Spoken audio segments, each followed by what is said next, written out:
bạn, đây là một cái bông hồng màu trắng nè. Nhưng mà mình muốn biến nó thành một cái bông hồng màu xanh.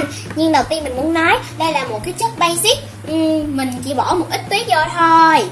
Mình chưa có bao giờ kết hợp với lại những cái đất sét. Đây là đất sét mới của shop mình nè. Bây giờ mình sẽ bỏ đất sét vô nha.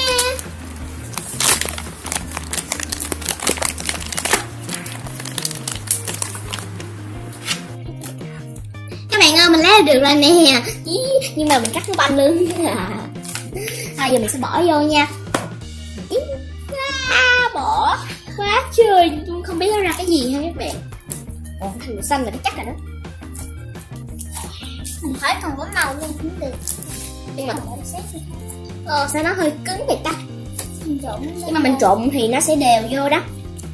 Màu xanh đẹp quá các bạn ơi.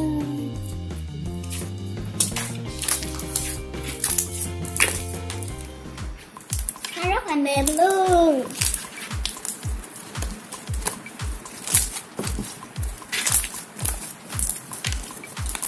Nó giống như là cái đất sét mình mới mở ra luôn.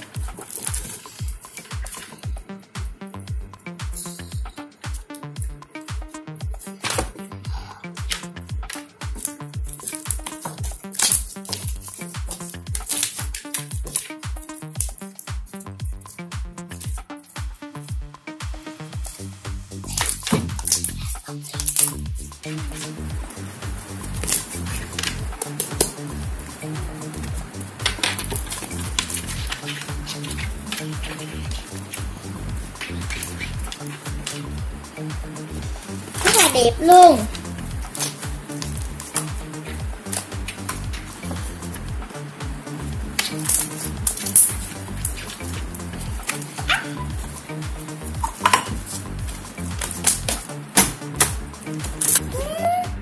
Các bạn ơi, đây là cái bông hồng xanh khổng lồ nè. Các bạn thấy đẹp không?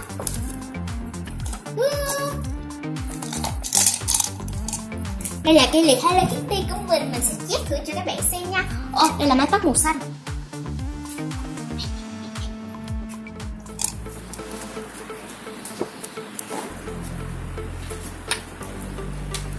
Hay là một bãi biển thật là dễ thương, có một con sò màu hồng.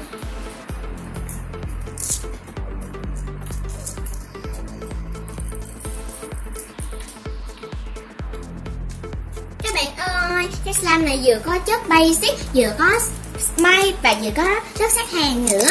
Mình rất là thích cái chất này luôn đó. Bạn nào rất là thích thì hãy cho mình một cái like, share và subscribe cho kênh Bảo Minh Channel nhé. Bye bye và hẹn gặp lại. Bye bye. Mặt sò thì dễ thương quá. Bye bye các bạn.